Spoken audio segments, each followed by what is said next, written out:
members for coming to this extra meeting and any members of the community we might have here. I'm using a checklist this time.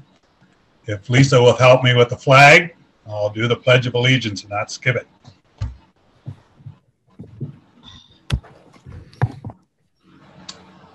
Ready, begin. I pledge allegiance. Pledge allegiance to the flag of the United States of America and to the republic for which it stands, one nation, under God, indivisible, with liberty and justice for all.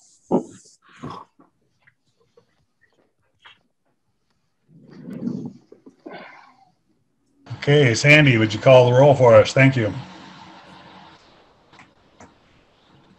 You're muted, Sandy. President and Director of District 4, Mark Watchman. Here. Vice President and Director of District 3, Troy McCoy. Here. Director of District 1, Monty Anderson. Here. Director of District 2, Rob Hendrickson. Here. Director of District 5, Jackie Maddox. Here. Student Representative Adeline Smith. Here. Student Representative Sydney Corden. Here. Mr. President, we have a quorum. Thank you. Next up is our agenda approval. Our agenda included a chance for citizens' comments, but as of 4 o'clock, we didn't have anybody signed up. And then our one item of new business, the levy discussion. And after the end of that, we will adjourn. To have a motion to approve the agenda.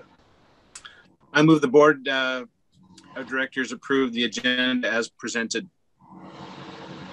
Okay. Any questions on that? Hearing none. All those in favor signify by saying aye. Aye. Aye. Aye. Any opposed? Motion passes 5-0.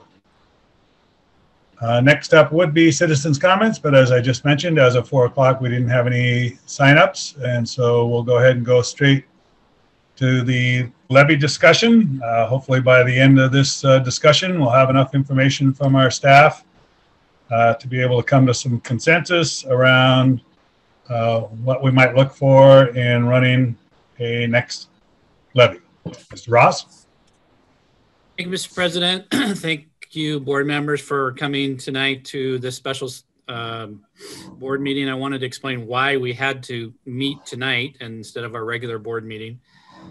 As you know, on February 9th, we ran a local EP&O levy. Even though results won't be certified until February 19th, it does look like the levy will not receive the required 50% plus 1 to pass. So it does look like that levy will be failing. As you may or may not know, state law allows you to run a levy twice in a calendar year. If it fails the first time, you can run it a second time. So the reason for tonight is that one of the options for rerunning the levy, if the board chooses, is an April date. And that April date would be April 27th. However, the April 27th date requires that the board file a resolution, that the district file a resolution by February 26th. And so that necessitates us to pass a resolution on the 22nd, get it written, get it passed, get it signed by all board members so that we could turn it in on the 26th. The April date really doesn't allow you the time to change the amount because OSBI now, and there's a new requirement that OSBI has to also approve your levy and the amount. And so if we were to change the amount, we wouldn't get the resolution done in time on for turning it in on the 26th. So tonight, what we really need from the board is a decision whether or not the board wants to run the levy in April. If the decision is not to run it in April, then there's a couple other options for the board. You could simply say that the decision is to make a decision at a later time, to not run it in April and make a decision at a later time. The other dates available this year, and Mr. Waters is going to go over all this as well in his presentation. There is an August date where we have to file by May 14th, and there is a November 2nd date where we would have to file by August 3rd. So again, if the board were to elect not to run it in April, that would give the board some time to make that decision. Or again, the other option to the board would be to make the decision tonight on an alternate date to run it, not in April, but maybe decide at a later date about the amount. So there's some discussion and some decisions that we need to make tonight, but the primarily purpose for meeting tonight was that if the board were to choose the April date, we need to get that resolution written, and Megan needs to get it on the calendar for February 22nd so it can be approved and all the board members sign it by the 26th. Okay. Any questions about that? And we have a presentation for you. Okay, what we wanted to do is give you a presentation as to what kind of the financial impacts would be if we did not run it in April, and what the financial impacts would be if we were to run it at any other time within the calendar year and not pass it. In other words, what we call a double levy failure. So there's a couple different financial impacts, and Mr. Waters is going to go over that very expertly with the help of Mrs.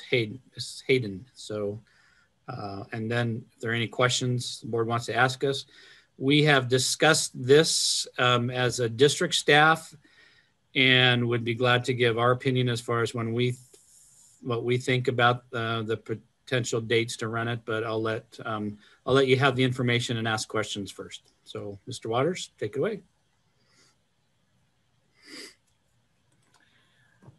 I've shared my, oops, sorry. I've shared my screen. Can everybody see that? Yeah, it looks good. Okay. I appreciate Mark's introduction here. The intent of this presentation is to just give you guys some basic information to help you and aid you in your discussion. I will say with complete honesty that as I was, sometimes it takes when you sit down and you're actually writing something to have it hit you hard. And when I was putting this levy presentation together, this is a critical decision for us, and a very important one. And I hope that this aids the board in making that critical decision. That is the intent here. First of all, as Mark said, here's our results from the first attempt, February 9th, 2021. 38.74 eligible voters cast their votes. The yes votes, 9,653, representing 47.53%, and the no votes, 10,658, representing 52.47, a difference of a little over 1,000 votes. It is important to point out, people would like to think that perhaps our district is being greedy by running a levy. That's not the case. 46 districts ran levies on February 9th. 42 of those districts passed. I would encourage anybody to look at the results of those districts. The 4 districts that didn't pass, Battleground was by far the largest district. The second largest district to us had just a little over 1,000 students. The other districts had very small amounts of students. So most large districts pass their levies when they they have the opportunity to. Our levy represents approximately 14% of our budget. It's $30 million, and I had to remind myself, Megan helped me understand this. The levy itself is about 28 million, a little over 28 million, but if we pass the levy, we also get the local effort assistance funds, the LEA funds, which for us is about $1.5, $1.7 million. So the total cost for us in not passing a levy is the loss of approximately $30 million. The levy makes up the difference in what the state doesn't fund. People like to think that a levy is all about extras. It is extras to some degree, but extras that are oftentimes looked at as expectations by the community. For instance, high school athletics, or it's expectations like counselors, or it's expectations like nurses. It's also required things like special ed services. $3.5 million, $3.6 million of our levy comes from special ed services. You can't just cut everything funded by the levy. People would like to think it's that easy. Well, if you don't pass a levy, just cut everything that's not funded by the levy. That's not the case, because again, you have things that you have to have. You have to provide those sped services. So that 3.6 million that you lose from a levy for sped services, if you don't have that, you have to make that up by cutting the other things because you don't have the levy. Nursing services, for instance, we have 12 nurses. The levy only the state funding only pays for 2 of those. You have to have those nurses, or else you're putting yourself in liability. You're not meeting state law, all of those things. The other thing is that levy also includes technology. Imagine where we would be if we didn't have the past levies to purchase all of the one-to-one devices that we had to use during this remote learning period. As I mentioned already, athletics, maintenance and operations is oftentimes offset. The cost of that is offset by the levy. SEL services for us, which is a high priority and been very successful, funded by that.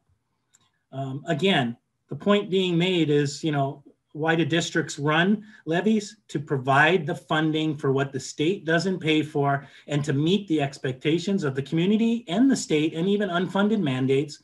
And I would point out that out of the 295 districts in the state of Washington, 289 of them have current levies in effect. Some of the small districts, less than 100 students, don't have levies. Some of our districts are on Indian territory, Native American territory, and they don't have levies either. But almost all, 96, 97% of districts in Washington use levies.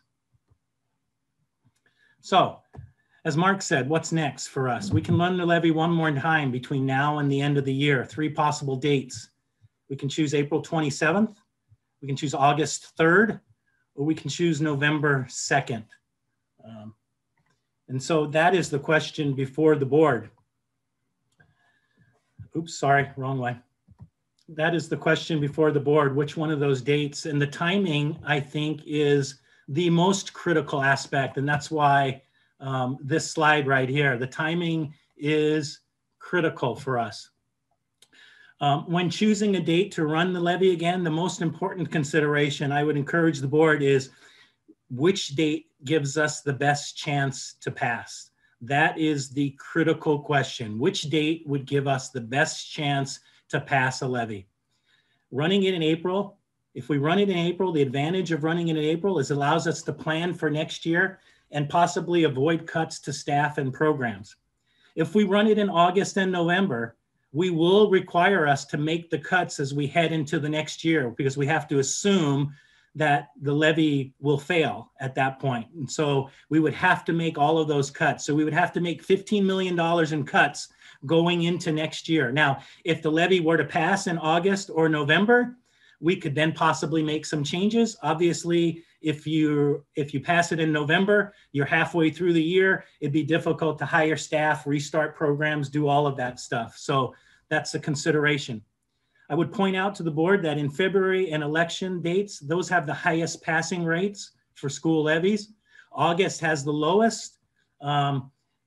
November is about 10 percentage points behind February and April. February is a little over 90%. April is a little less than 90%, and November is about 80%. But the question is, if we run it in April, do we have enough time to change voters' minds? If we run it in April, can we be successful in April? And that's a question the board will have to ask. Surviving a double levy failure. Battleground School District has done it before. It seems like every 10 years, that's something that we go through. I will tell you that it certainly sets you back. It sets you back on your heels. It takes years to recover from a double levy failure. And some of the reasons are, and I'll point this out, just so we're all on the same page, levies operate on a calendar year. That means you're collecting funds from January through December. School budgets operate on a fiscal year, September through August. So there's a little bit of a difference there. We have to remember that this levy would impact the 2022 calendar year. So if we fail it one more time, we won't get any levy funds during the year of 2022. So it would affect the second half of the school year, the January through August portion of the 21-22 school year, and it would affect the first half of the following school year, the 22-23 school year.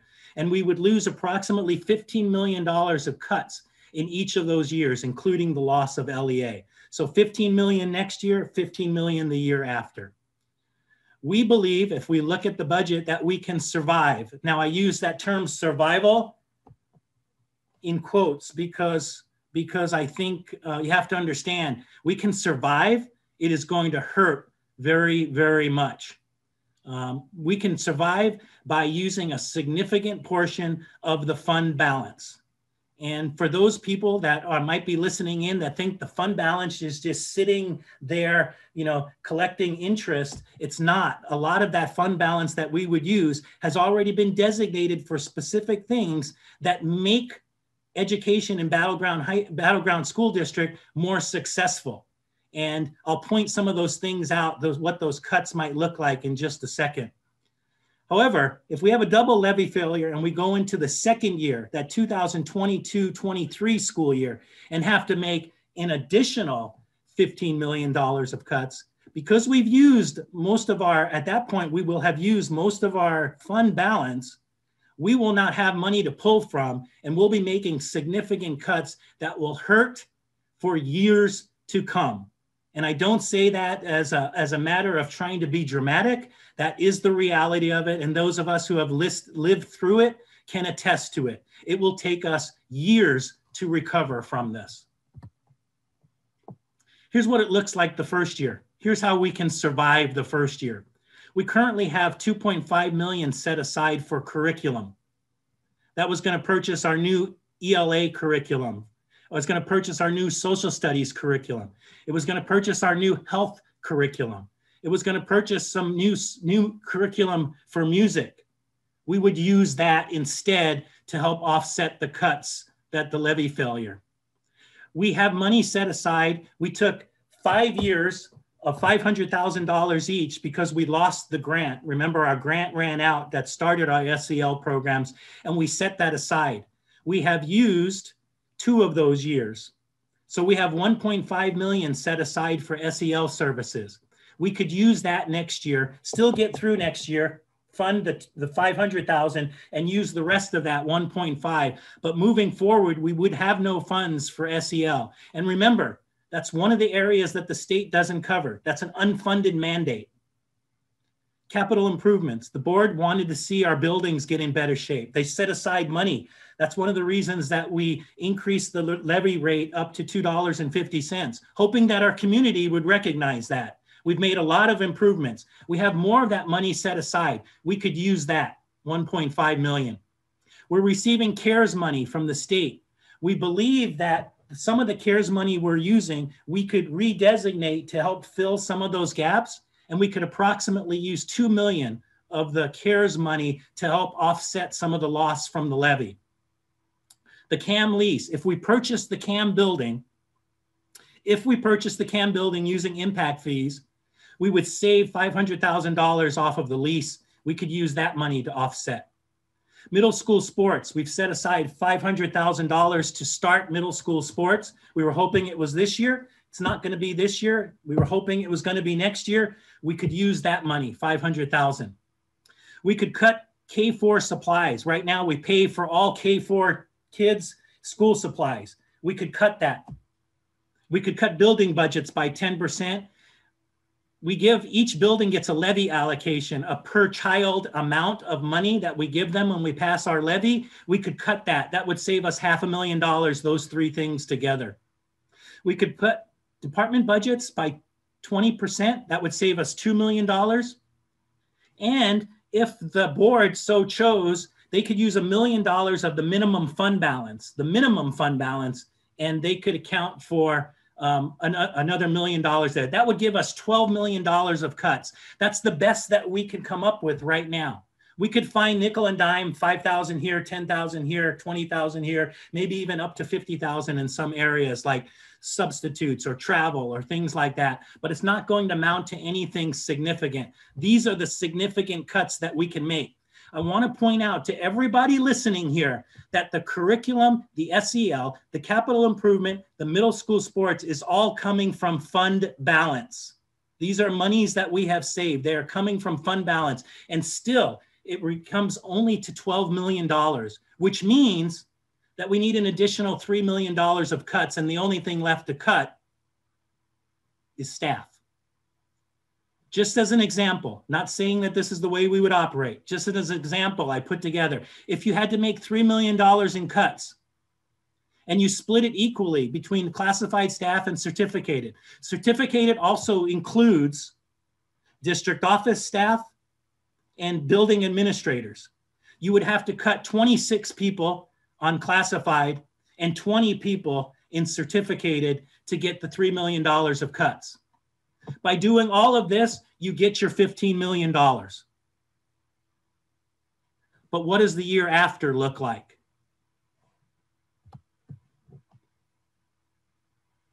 You have to remember, in the year after, your curriculum, your SEL, your capital improvement, the CARES money, the middle school sports, all of that is gone.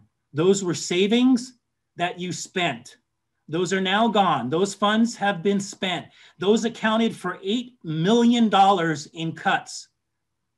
Going into the second year, those cuts would need to be found somewhere else. If you just split it in terms of people, because people is your biggest cost in this district, it amounts to about 80% of our cost. If you just split it between classified and certificated, you're looking at $4 million in classified costs. You're looking in $4 million in certificated costs. And again, certificated includes building principals and it includes district office staff. You would have to cut 67 additional people. That's plus the 26 you cut the year before from classified, and 53 additional certificated people. That's plus the 20 that you cut from the previous year. So now you're down 93 classified staff, and you're down 73 certificated staff. Most likely these cuts would have to be would include district office staff, assistant principals, counselors, prevention intervention specialists, security, crossing guards, grounds and maintenance, high school athletics and activities.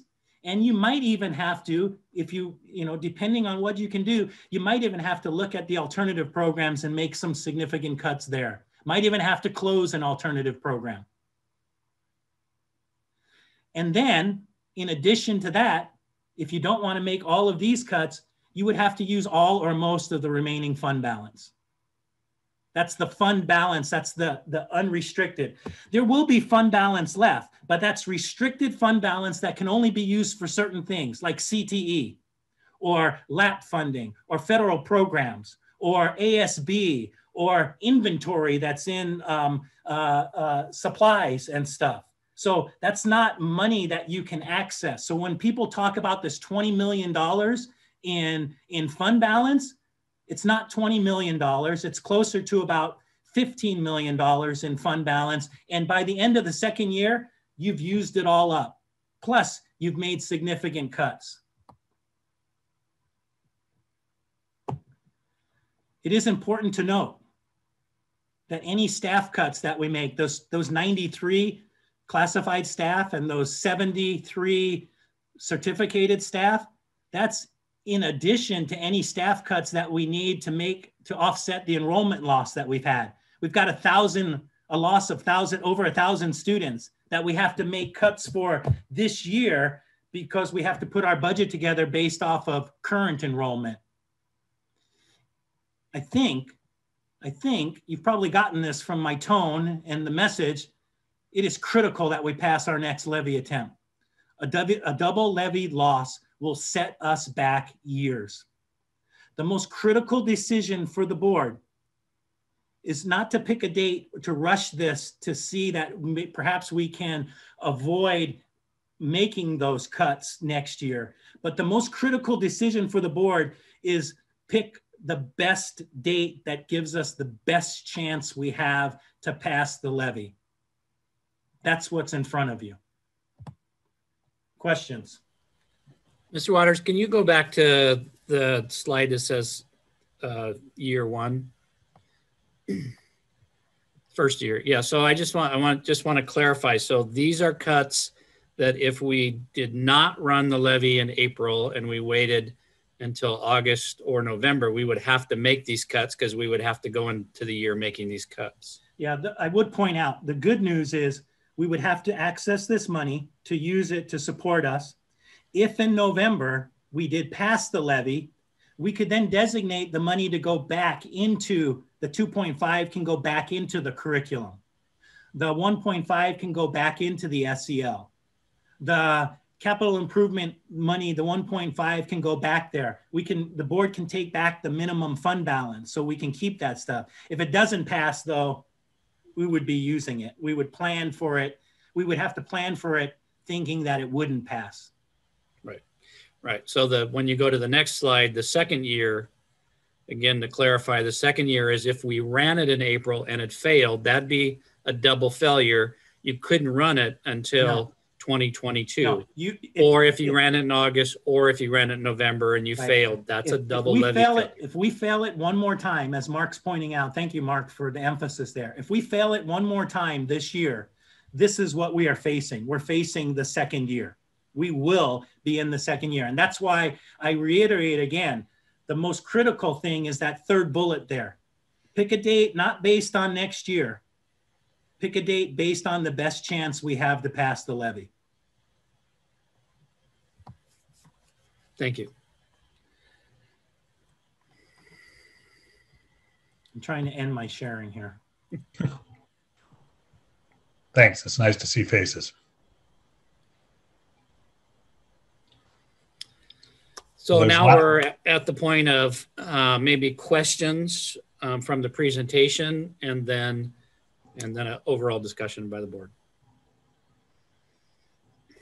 So questions, clarification. Did that help you guys? Did that provide you with the information you needed? Yes, thank you. When was the last double levy failure? You said 2006, I believe. And Jackie, I will tell you that that's part of the reason when people always talk to us about our curriculum being in decline, that's one of the reasons right there. And is there a possibility, and I know this is kind of like a wild card question, but is there a possibility of any additional state funding coming in? No, as a matter of fact, I see it potentially the opposite direction. If this doesn't even account for the loss that we might experience with transportation, it doesn't account for the loss of, potential new funding mandates that might go in. I don't know. Megan's shaking her head. She could probably answer that question better than me. No, it's true. You're absolutely right with the transportation. What's going on there? We haven't heard about where there's two bills right there that we're watching that have to do with transportation that we're not aware of what the results are there, and then the enrollment bill as well. What's happening there? There's no big bills, Jackie, that are left that are going to increase education funding. No, they haven't even gone into the biennium budget yet. So, I haven't heard anything about new funding for schools beyond, the CARES funding. So. Thank you.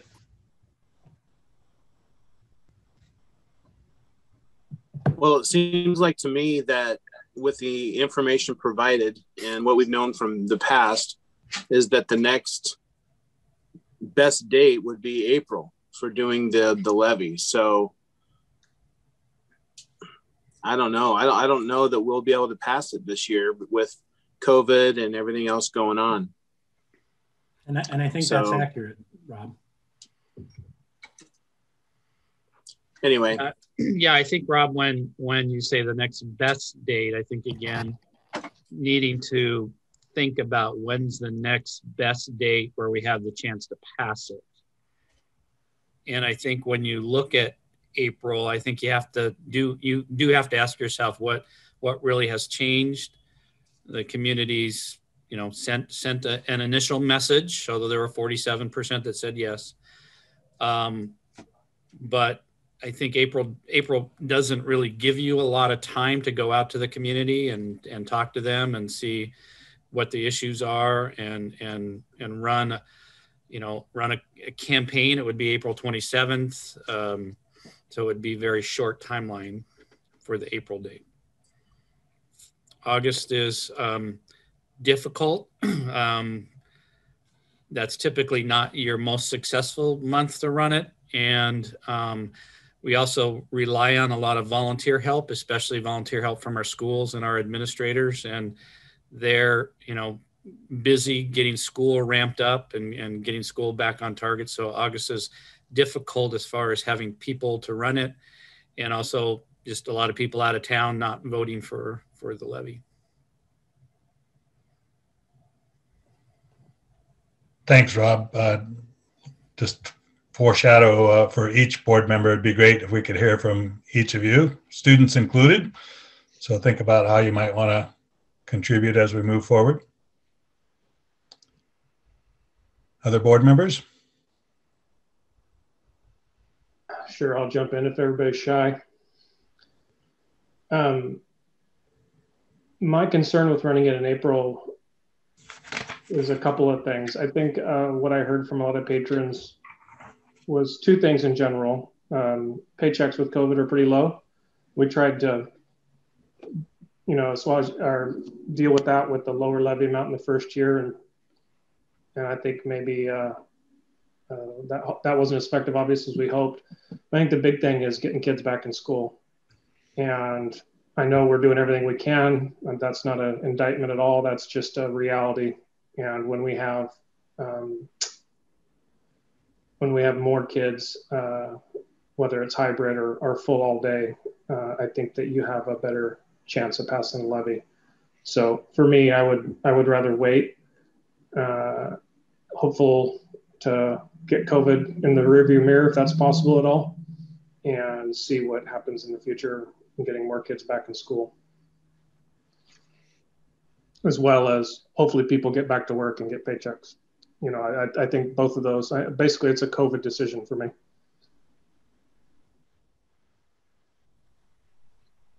So are you thinking that November would be a better date, Troy? Yeah, I'm leaning towards November and basically delaying the decision unless, obviously if people feel April, then we'll do April. So.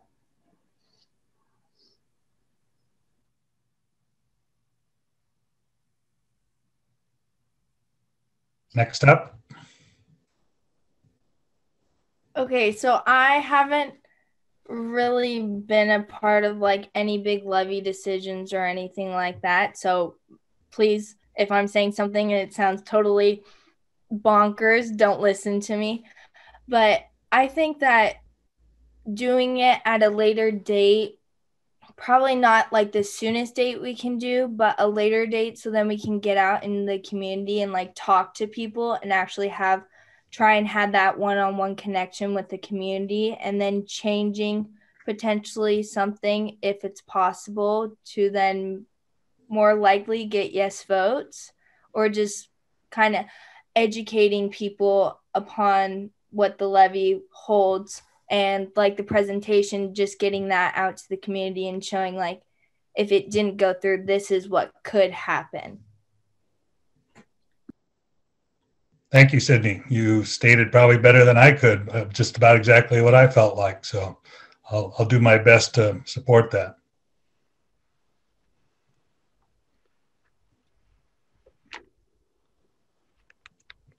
Well, I'll chime in. I agree. I think April's statistically it makes sense, but this is not a normal year, and I think that that weighs on. I think putting it back out right now, although it would be nice for budgeting, I think it's not the best way we could plan to and hopefully ensure passing it. I think I shared my concerns about February as well, just that it was too soon. And I know there's a great need, but I do feel like we just need to step back and pause what the best date is. At this point, I don't really have an opinion, but I do think we need to just pause for a bit and maybe listen to what the community is telling us, so we do the best for our students in the long run.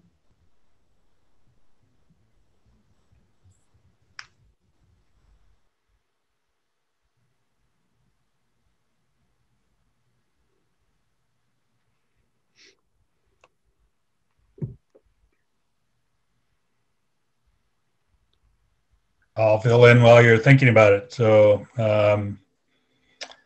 yeah, I can remember back at the start of the school year when we were setting the February date, and we had so many questions about what would it be like? Would kids be going back to school?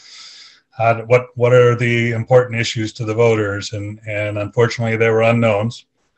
The levy vote certainly cleared that up, and had it been something like 49.5 or above, you know, I might be tempted to support going in April, but I think with the distance between the passage rate and what we got, we need to talk to the community, give them some of the information Mr. Waters gave to us, and also listen to their concerns so that we can try to deal with those.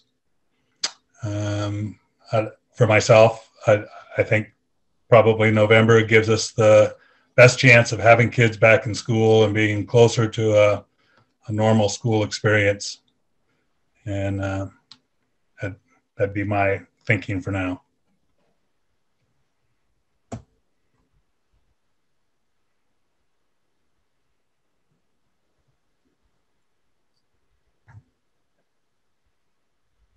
I'm going to chime in here one more time. I feel that's probably good counsel, Mark. This isn't a regular year. We were dealing with all kinds of issues with the pandemic and with schooling and online classes and doing it that way. And I think we can't look at statistics and say, well, in these past years, this is when the pass rates happened. I agree that we probably should put some distance there and try to get some education to the community. And I don't like doing it in November. I think it gets buried with a lot of other stuff that may be happening. But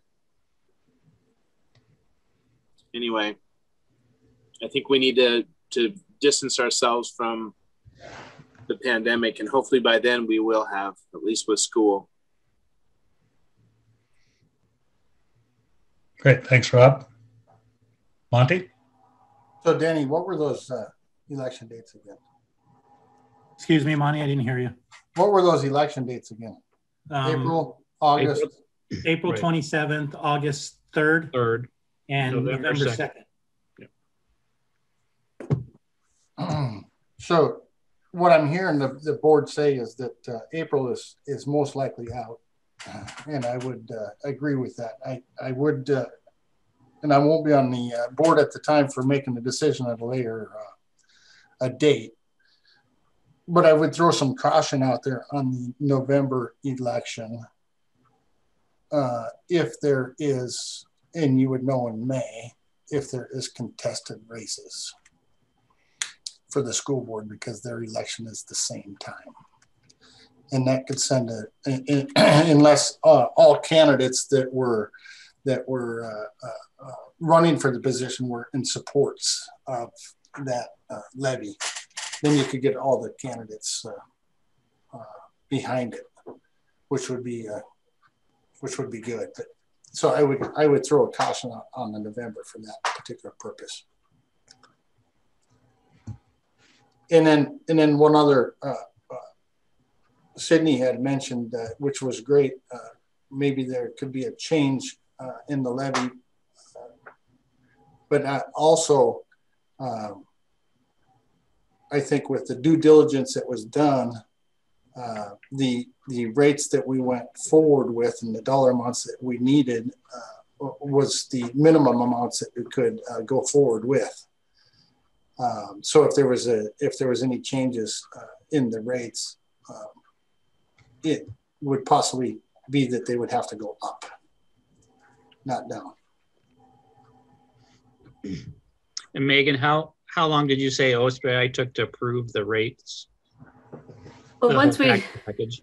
Yeah, so once we submitted the package to them, it was we submitted it early on in the approval process, so I think it hit their desk right away. It was only a day or two, but it just depends on when, if the number that they get in that day. But in a normal course, it should only take a day or two. What took us a while was just figuring out what our package was going to be, and that took a few meetings to come together and get that collaboration together. So that takes some time. Okay. So the August 3rd date to run the levy has to be filed by May 14th. So just keeping that in mind. I do like the November date, but the caution this year would be how does it play in with the school board election? It's a good point, Monty. Yeah, thanks, Monty. As usual, you think of things that I don't. So thanks for chiming in. So something to keep in mind for August versus November is sharing the cost with other measures too in the county. August, you could be going alone, where November, it's a general election, you could be sharing it with others. Yeah, the August would be the primary at the same time. So you would be sharing, particularly in this particular case, you'd be sharing with any primary elections that would be out there. The benefit of the November election is if the COVID results are heading in the right direction, school could be back in full force, which would then benefit that particular date, which is a huge positive. So that might outweigh any of the other concerns that I would have on it. Yeah, those are good points, Monty. My issue with August is we get to a point where we're hoping we're back in school. And that scares me. And I'm happy, if it's contested, I'm happy to, step down and make it a unanimous board. So if that's what has to happen, then we wouldn't want you to do that, Troy. Yeah, and just a reminder with the August date. So if it's an August 3rd election, a lot of the legwork and things being done are a month before that. So that'd be July. So that's when administrators, teachers, that's the biggest month where people are off. And then admin are coming back in the building the end of July. So just keep that in mind. I could see it being hard to carry on a community conversation once kids leave school and parents do things from the summer, even if it's just stay home. Yeah. Alan, we'd love to hear from you if you want to chime in. I think the biggest thing for me is just figuring out what their concerns are about this levy. Just kind of hearing from them, because, that's my biggest thing. Just hearing what's wrong with it and why they would vote no for it. Just really hear the other side is what I do. Great, thank you. And we would appreciate both the student representatives keeping your ear to the ground of fellow students and giving us feedback from that student perspective. We think that's really important. I'd be glad to hear to any of the cabinet or staff that's present here tonight as well, if you have things that you want to share with the board. Appreciate what we've heard so far. I wanted to take a moment and just share that I've talked to both of our PSC and BGA leadership who have long-standing ties to our district and time in our district. And without a doubt, both associations believe that we need to wait, that now is not the time to run it in April. And I personally have spent 38 of my 50 years of life in this district as either a student or a teacher, employee, administrator. And I will say that what Denny said about how important it is to pass it is so accurate. I was a student in the 80s when we lost our buses and we lost middle school sports. And as you know, neither one of those things exist in our district anymore, which means that we are at the mercy for our transportation from someone else. That's a constant thing for us to work through the niches of that. Middle school sports were just at a point where we were hoping to be able to add that back in for the first time since the 80s. And that's sad to me that we might lose out on that opportunity. But I believe that having it pass sometime during this year is so much more important than anything else. Nothing else holds a candle to that. And so I too believe that we must give ourselves the best chance. And I do not believe that there will be enough change or input or conditions that we can possibly get in the next 2 months to put us over that threshold. And so I strongly believe it would be a huge error on our part to move forward in April. That's my opinion.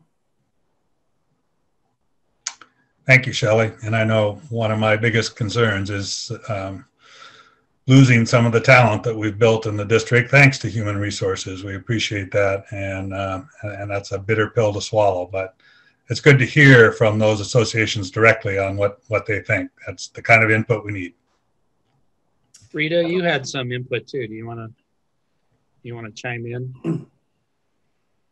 Input on which part? Well, I think Sorry. you talked about, getting community input and yes, having some time to do that.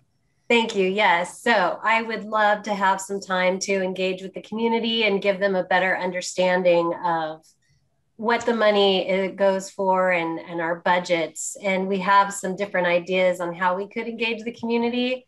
So I'd love to be able to put those into play. Thanks. Yeah, I'd like to say I did live through those double cuts in 2006. I was looking at my computer.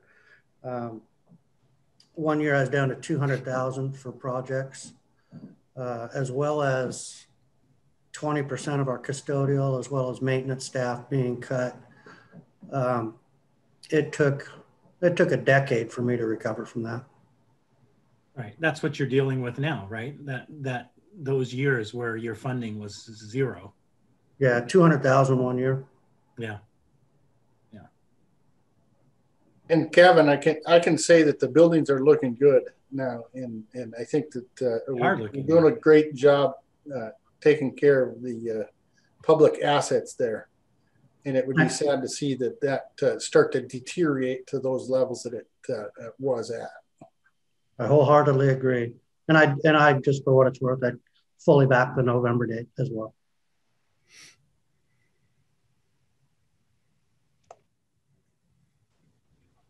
And Shelley, maybe you can remind me, I have kind of a concept, and I know it changes from year to year, but what's a typical number of retirements? I'm thinking of how we can hang on to as many of our current staff as possible.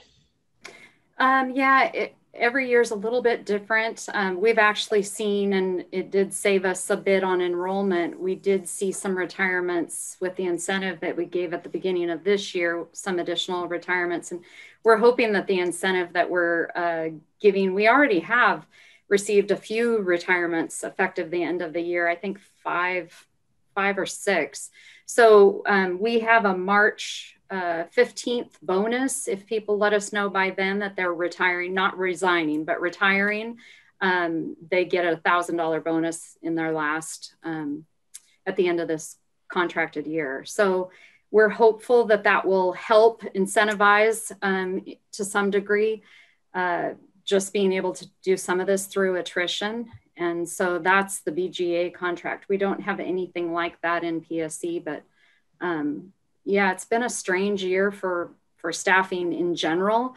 Right now, we have filled open positions with subs to avoid having to lay off more people, knowing just that our enrollment was down. So we've been planning for a reduction already and trying to be cognizant of that and trying to not get ourselves in a place where we have to hire people and then let them go.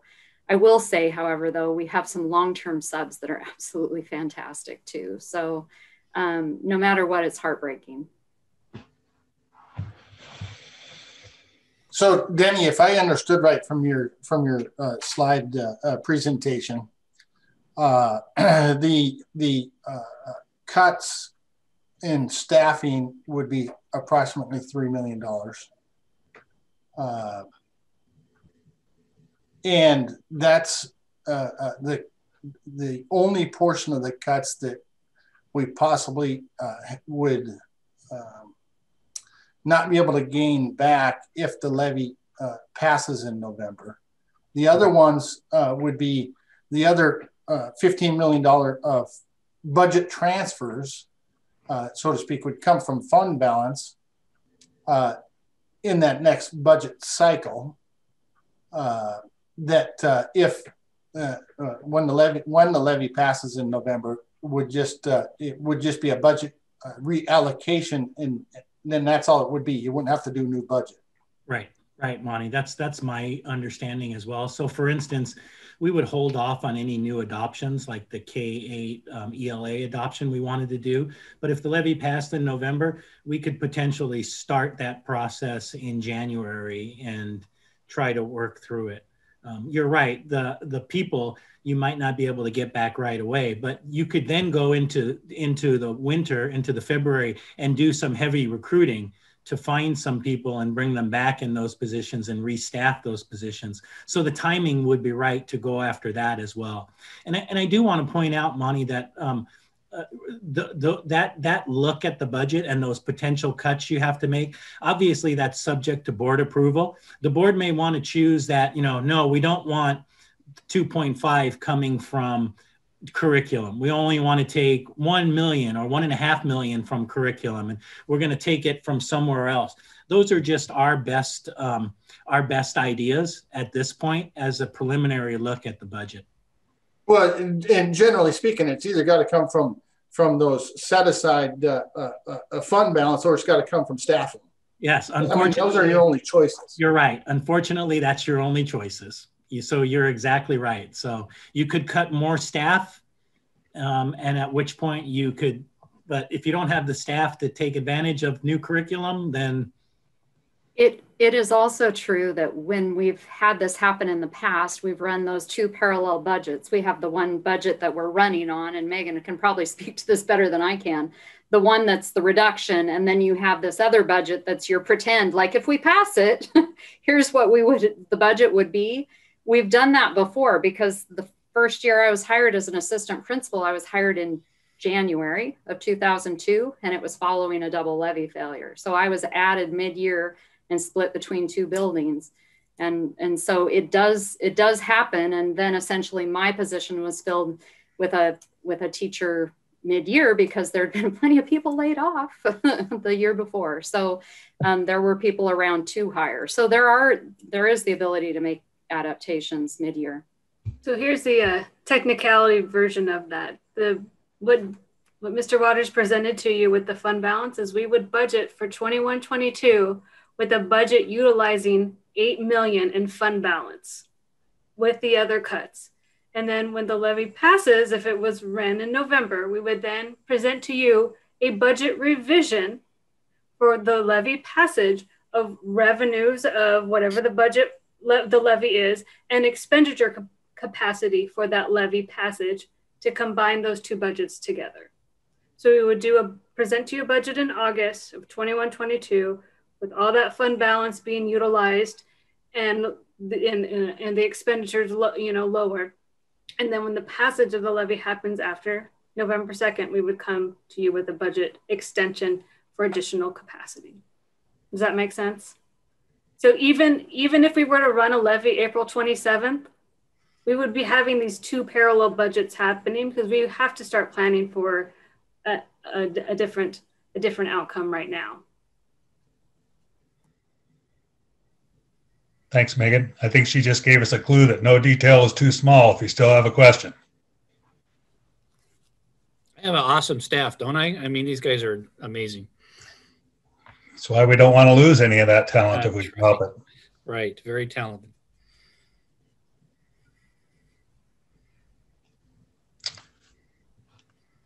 Okay, I'm not hearing any additional questions. My summary is there's not much energy around an April running date. So there's two choices for decisions board to help out our administrative staff. We could just say we need to gather more information on the difference between an August and a November vote, and delay that till later. Or if you felt like we had enough information to pick a date at this point, we could go ahead and give them that feedback. Got a preference between those two? Right, and you could, if you picked a date, you could also then wait to make a decision on the amount later as well. Right.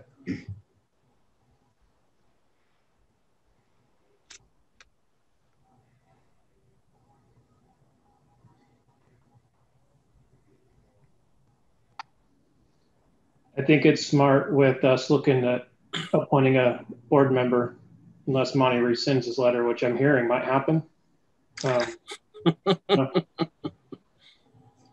That new board member has some say, so I would be in favor of setting a date so that if we did decide to run it in August, we wouldn't be pressed for time. So in other words, something in, whatever that timetable is, and then making the decision at that point whether we're running it in August or November. I think if you made a decision sometime in late April, you would be okay. Either way, in the August or the November, by late April. I think it's important that all the board members have buy-in to the decision of the board. Thanks, Troy. So if I got you right, you said it'd be important to have the input of any new board members. Okay. I see several heads shaking there. Yeah, that makes sense to me. Makes sense to me too, to wait. In fact, I think that it might even be better to wait until after the first week in May or somewhere thereabouts, which is the sign-up period for the election. So since that's of the 11th through the 15th, and the cutoff, I believe they said was the 14th. 14th, correct. Right? So there would be a little bit of crossover there.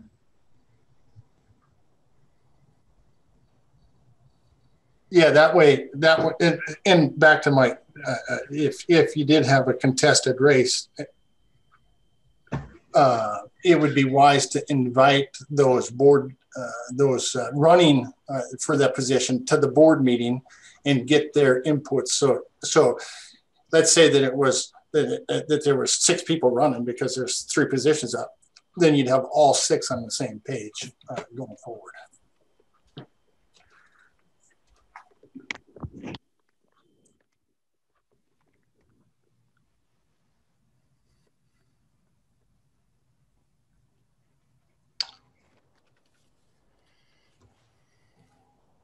Okay, this might be one of my last chances to use Monty's expertise. It's looking like we've got some unanimous consent around waiting till a later date to pick the date for the next levy run to make sure we include any new board members and potential candidates in some of that input. I'm going to signify by giving a thumbs up if you think that's the case. Okay, I agree. Students, you get to have inputs. I know you have thumbs.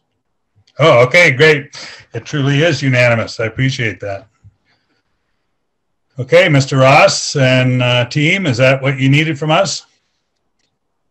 Yeah, I think so. Since you're not really picking an exact date, I don't think we need an official motion. So what you're telling us is that you would, I don't know, again, Mr. Anderson, so I don't know that we need an official motion saying we don't want to run it in April, because we've built a consensus that we're going to wait until after April, sometime in May, to make a official decision about the levy. So that's what I'm hearing, correct? That's correct. I think that the board, just the consensus is that we are going to run a levy. It's just a matter of when, and then that gives the citizens for Better Schools to continue to be able to do their work around promoting it and that type of stuff, and collecting funds that they need to, and then they can plan for the later date, whether it's August or November. And it's leaning, from what I'm hearing, more towards November if all the stars line up, because that would be the better date, I think, for passage. But that's what I'm hearing. And we do have a board meeting May 10th. And again, the filing date is May 14th. But if the amount was changing, we'd probably want to know sooner than that, because we need to write up the resolution. But again, if the decision before that May 10th is to run it in November, then we have some time. We have till August 3rd. Yeah, and for what it's worth, I made my recommendation anyways, is that I wouldn't change the dollar amount. So noted. So I think we have what we need from this meeting. Sounds like consensus is not running the levy in April, and make a decision at a later point as to the August or November date. I'd like to pick Monty's brain while we have him on here. Monty, my thought on the dollar amount is the lower levy amount the first year we were dipping into reserve funds. If we dip into reserve funds essentially for the first half of the budget, would you still want that lower levy amount in that first year? You see what I'm saying? You're essentially giving, because you're going to have that lower amount in the first year, regardless, as far as budgetary. Well, essentially, not based upon what Megan has said, is you would still budget on the lower amount and use portions of your fund balance to fill it. So you need that amount to be able to fill that fund balance back up. Would you have less collections, Megan, or would it be the same amount of collections? Yes. Okay, then never mind. It's running the collections start in 2022, no matter if we run it in February or April or November. We're still collecting as of April of 2022. Thank you. I was confused. I think that's really important to note, is that all of this is for collections that begin for April 2022. In that case, then yeah, the levy amount makes sense to me.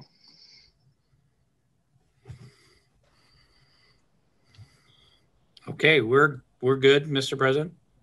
Okay, great. Any other questions, board members? I'm sure this discussion will continue as we move forward. So thanks. Keep thinking about those pros and cons, and gather as much input from the community as you can, and bring that back to us. That would be great. So I've got 6:04 p.m. would be our official adjourn time. Thank you all again. Thanks, everybody. Thanks, everybody. Have a great week.